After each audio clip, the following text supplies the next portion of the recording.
डिंडोरी जिले के सबसे मशहूर और चर्चित मालपुर मेले में हजारों की संख्या में श्रद्धालुओं का जमावड़ा लगता है। जनपद पंचायत शहपुरा के द्वारा मेले का आयोजन किया जाता है, लेकिन जिम्मेदार जनपद पंचायत के अधिकारी, कर्मचारी और पंचायत के जवाबदार सचिव सरपंच मेले के दौरान लापता रहे। आइए देखते हैं खास रिपोर्ट। इस वक्त हम मां नर्मदा के पावन तट मालपुर में, हम मालपुर की मेले की बात करते हैं। मालपुर मेला डिंडोरी जिले का बहुत ही मशहूर और चर्चित मेला है।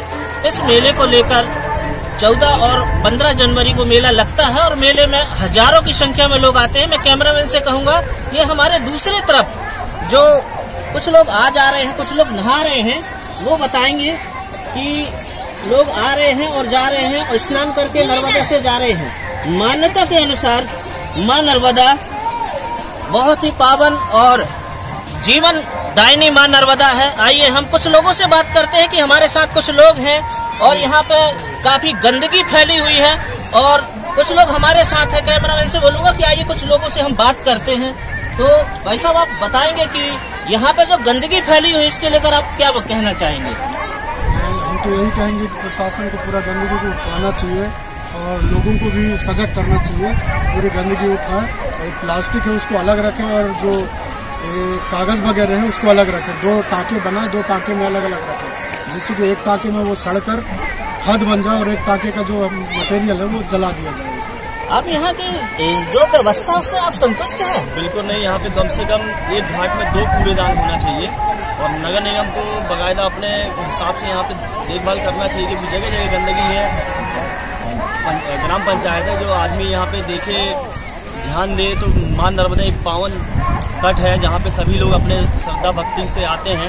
इतना बड़ा पर्व है और इतनी गंदगी है यहाँ पे। जो माता बहनें खाना खा रही है बैठ के किनारे, उसके बाद भी उनका यही विचार है। आप बताएंगे क्या यहाँ पर जो चेंजिंग रूम बने हुए हैं, क्या स्थिति है? क्या किसी को अगर शौचालय की अगर जरूरत पड़ जाए या चेंजिंग रूम होने चाहिए, नहीं होने चाहिए? चेंजिंग रूम थोड़ा सा सही नहीं है।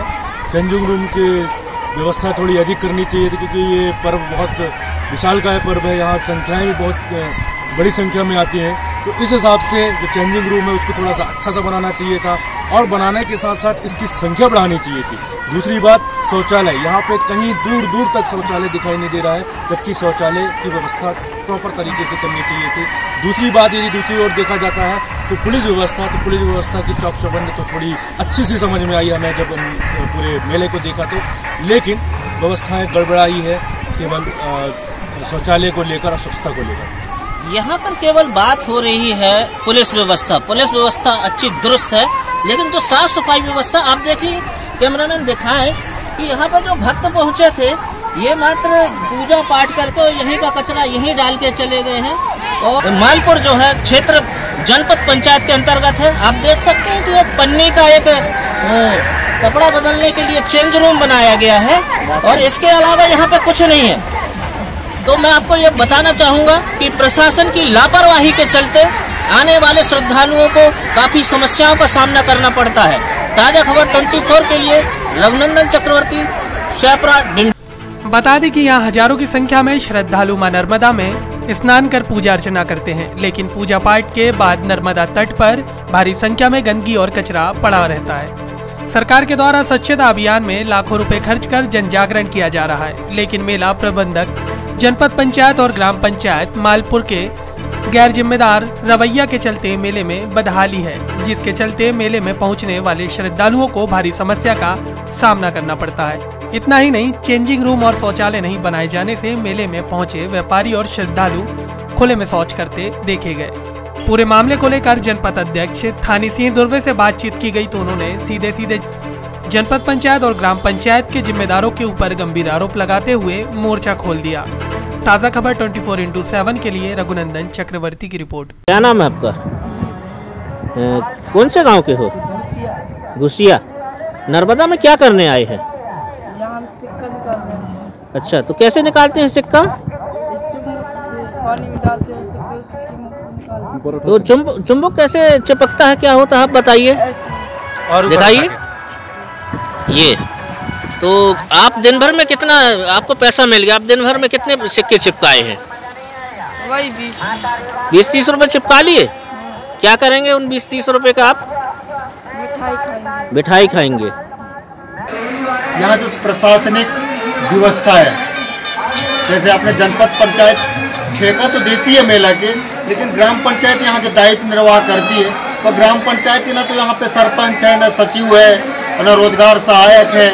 यहाँ के सिर्फ मेला से टैक्स वसूल करके अपना जेब गरम करने के चक्कर में ये मेला का बदहाली हुआ है। यहाँ पे ना तो सफाई पे कोई ध्यान दे रहा है, न श्रद्धालुओं के स्नान के लिए कोई व्यवस्था है, और ना ही यहाँ पे कोई किसी प्रकार के घटना घटित हो जाए तो उसके लिए कोई ऐसा व्यवस्था नहीं बनाया गया जिससे कि वहाँ पे सुगम हो सके। पूरे नर्मदा में चारों ओर गंदगी फैल रही है और जो चेंजिंग रूम बने हैं वो महज पन्नी के बने हुए हैं। आखिर क्यों पन्नी के चेंजिंग रूम है? और जो कचरा फैल रहा है इसको लेकर प्रशासनिक जो अमला है वो कहाँ है? ये पर्सनल मेरा दुर्भाग्य है। मैं यहाँ की स्थानीय जनपद अध्यक्ष होने के नाते मैं ग्राम पंचायत को या अपने जनपद पंचायत के अधिकारियों को निर्देशित कर रखा है कि भैया वहाँ पे अच्छा व्यवस्था की जाए, लेकिन वो दिखावा के लिए सिर्फ पन्नी की व्यवस्था बनाया गया है, वो भी 4-6 की। जबकि स्वच्छता अभियान को लेकर प्रशासन के द्वारा लाखों रुपए खर्च किए जा रहे हैं, वो अधिकारियों के जेब में जा रहे हैं। तो यहाँ पे जो बदहाली है और जो कचरा फैलाया जा रहा है, इसमें प्रशासन पहल क्यों नहीं करता कि यहाँ पे स्वच्छ रखे मां नर्मदा को? शासन प्रशासन की जो बात आती है तो शासन की तरफ से तो निर्देश होते हैं, लेकिन उसके पालन करने वाले जो प्रशासन के कर्मचारी हैं वो सबसे बड़ी दोषी है। अभी जनपद और ग्राम पंचायत का अमला कहाँ है? मैं अकेले जनपद अध्यक्ष यहाँ पे बैठ के मेला का देख रहा हूँ अपनी पुलिस व्यवस्था के साथ में, और हमारे राजस्व के कुछ कर्मचारी हैं। बाकी आप खुद देख सकते हैं ना, तो यहाँ पे कोई सचिव है, ना सरपंच है, ना सीओ है। मेला अधीक्षक आज तक यहाँ आया ही नहीं होगा। मेला जो है नीलाम कितने में हुआ है? मेला 42,000 रुपए का मेला है, 40,000 रुपया का नाका है, 5,000 रुपया का मोटरसाइकिल स्टैंड है। तो ये पैसे सब कहाँ खर्च किए जाएंगे? ये ग्राम पंचायत और जनपद पंचायत से तालमेल के अधिकारी और इन कर्मचारी आपस में बांट छोड़ के बंदरबाट कर लेते हैं। यहाँ किसी प्रकार की कोई सुविधा नहीं है। मैं आप